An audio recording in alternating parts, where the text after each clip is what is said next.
Rosti Simanjuntak, ibu Brigadir Yosua Huta Barat alias Brigadir J, mencurahkan isi hatinya di hadapan Ferdy Sambo dan Putri Chandrawati secara langsung.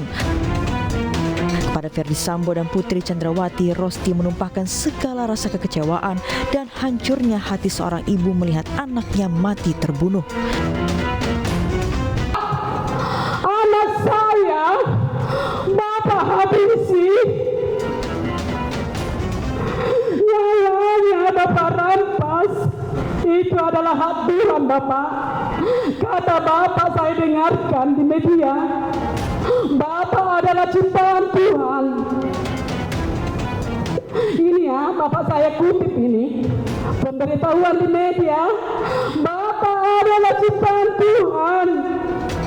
Yang seiman juga dengan kami ibunya.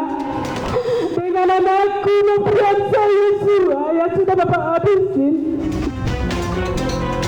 Dalam sidang ini, Ferdy Sambo didakwa melakukan pembunuhan berencana terhadap Brigadir Yosua Huta Barat.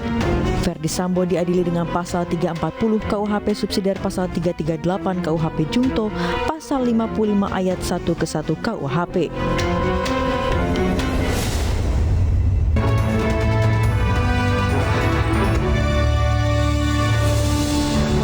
Halo, selamat sore pemirsa, kita berjumpa di Newsroom, ruang memperdalam informasi yang aktual dan komprehensif. Saya Aprilia Putri, kami awali Newsroom dengan informasi narapidana narkoba yang kabur dari lapas kelas 1 Cipinang berhasil ditangkap. Namun keluarga napi menghalang-halangi saat proses penangkapan.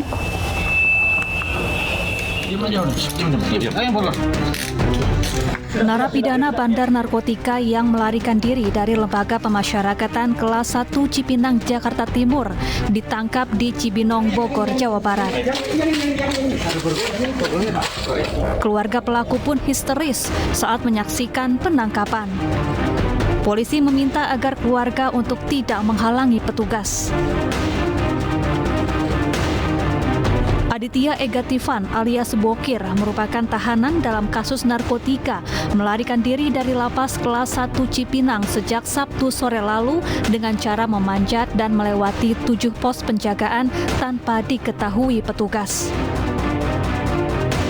Tim bergerak bersama dengan tim dari Direktorat Jenderal Pemasyarakatan dari lapas kelas 1 Cipinang maupun dari Polsek Cipinang langsung ke TKP dan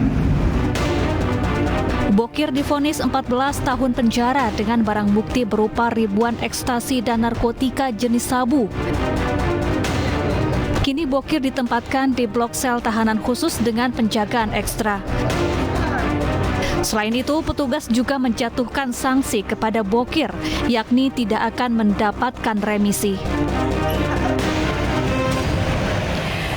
Pemirsa, polisi menangkap seorang ayah yang tega membunuh anak kandungnya di Tapos, Depok, Jawa Barat dan langsung membawa pelaku untuk menjalani pemeriksaan. Sementara tetangga mengungkapkan pelaku sempat menangis dan meminta maaf kepada para tetangga.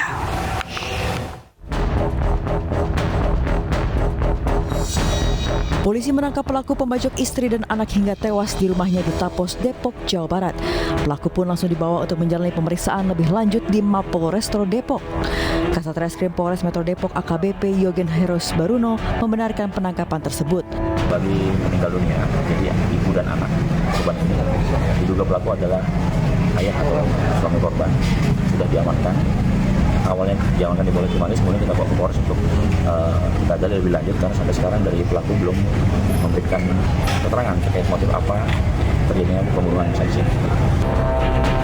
Sementara itu saat kejadian, tetangga pelaku Eka Heri mendengar suara teriakan dan langsung menuju rumah pelaku. Ia melihat pelaku sedang menenteng sebilah parang sambil menggandeng putra bungsunya. Pelaku keluar rumah sambil menangis, kemudian memeluk dan meminta maaf kepada para tetangga. Minta maaf ke yang ada di luar sini semua. Saya diminta maafin, terus tetangga juga diminta maafin. Ngomongnya gimana tuh Mas? Jadi belum Mas, minta maaf ya kalau ada salah, saya bilang gitu. Saya udah tenang, dia bilang gitu.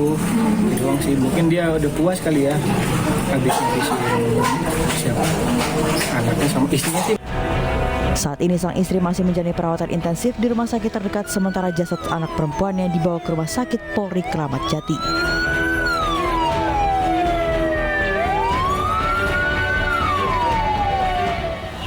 Pemirsa, seorang pria tega membantai anak dan istrinya dengan senjata tajam di dalam rumahnya. Sang anak tewas dengan sejumlah luka bacok di tubuhnya, sementara sang istri mengalami kritis akibat dibagikan leher. Dan untuk mengetahui kondisi terkini di TKP, kami telah terhubung dengan Iyung Rizky. Selamat petang Iyung, bagaimana kondisi di TKP saat ini? Ya Iyung, seperti apa kondisi saat ini di TKP Iyung? Silakan. Baik April, saat ini saya sedang berada di depan rumah korban pembunuhan yang dilakukan oleh ayah kandungnya sendiri. Dan untuk lebih jelasnya, saya sudah berada dengan keluarga dari korban, yaitu Bapak Fahmi. Bapak Fahmi, bisa dijelaskan yang Bapak tahu seperti apa ceritanya? Kebetulan sih saya kurang jelas ya, cuman yang saya tahu memang terjadi pukul 5 pagi pertengkaran masalah keluarga. Itu aja. Sebelumnya, apakah Bapak mendengar kondisi rumah tangga ini sering ribut atau? Ya, kalau sering ribut sering, malah tidak bisa tidak sering. Dengan adanya tentang seperti ini, sebelumnya berapa bulan yang lalu korban sudah minta pisah dengan pelaku. Korban sih tersangka karena suaminya gimana saya nggak bisa jelasin. Sebetulnya korban minta bertahan, jangan sampai pisah. Tapi tindak kekerasan sudah sering. Dan kami keluarga dari korban juga sudah menyarankan, udah jangan dilanjutkan. Sampai terjadi hal seperti ini kan sangat disayangkan juga, Pak. Ya mungkin dari keluarga mungkin akan mengawal ini aja, seadil-adilnya itu aja, Pak. Untuk saat ini kondisi dari korban sendiri bagaimana, dan untuk almarhum yang meninggal ini akan dimakamkan kapan? Untuk almarhum anaknya mungkin malam ini juga, Pak, karena sudah jalan dari rumah sakit Polri, mungkin dimakamkan di PPU Jatijajar 1. Nah untuk ibunya alhamdulillah sudah sadar, dan sekarang dari rumah sakit Medika mau dibawa ke rumah sakit Polri, Pak, untuk penanganan yang lebih bagus lagi. Ya, pemirsa, berikut tadi sudah saya bersama kita Bapak Fahmi, merupakan kakak ipar dari korban. Dan untuk selanjutnya polisi memang masih melakukan pemeriksaan terhadap pelaku, dan rencananya besok akan melakukan press release atau press conference terkait kasus ini. Kembali ke studio April. Baik, terima kasih Iyung Rizky. Selamat bertugas kembali. Tapi sebelumnya, Iyung, terkait keterangan saksi ini, bagaimana sifat dari pelaku ini? Baik, dari keterangan pelaku, memang sifat dari pelaku ini sebelumnya memang sempat beberapa kali melakukan tindak penganiayaan kepada istrinya, dan istrinya juga memang sempat mencoba untuk mengajukan pisah, namun memang belum mendapat titik temu, sehingga masih berlanjut rumah tangga sampai kejadian seperti ini, April. Sifat pelaku yang sudah diketahui ini, apakah tetangga ada yang mengetahui dan seperti apa mungkin kesehariannya? Belum bisa diketahui untuk kesehariannya, namun memang menurut informasi pelaku ini merupakan pekerja harian lepas di wilayah Bogor, dan istrinya sendiri memang sempat bekerja di salah satu makanan franchise yang bulan kemarin baru desain, dan diduga motifnya karena ada faktor ekonomi, begitu April. Apa kondisi korban hingga saat ini, Yung? Kondisi korban hingga saat ini memang masih dirawat di Sentra Medika, namun menurut pihak keluarga saat ini akan dirujuk ke Rumah Sakit Polri untuk penanganan yang lebih baik, begitu. Baik, Yung, boleh diinformasikan kembali seperti apa kronologis kejadian ini? Baik, kronologis yang kita dapat waktu pagi tadi, korban saat berangkat sekolah terjadi percekcokan antara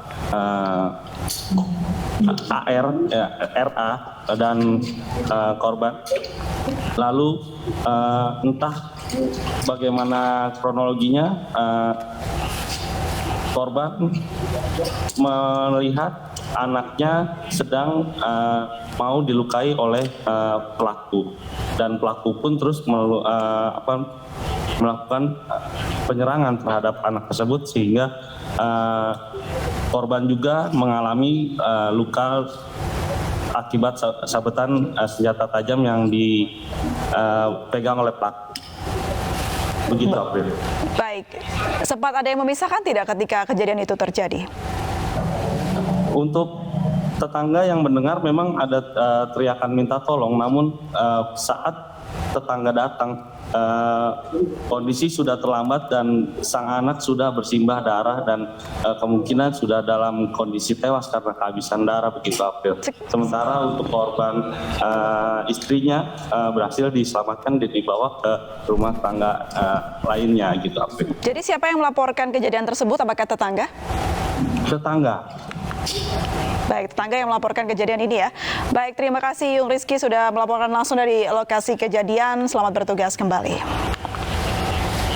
Pemirsa, tangis Ibunda Brigadir Joshua Rosti Simanjuntak tak pecah saat menjadi saksi di sidang pembunuhan putranya. Selengkapnya usai jeda berikut ini.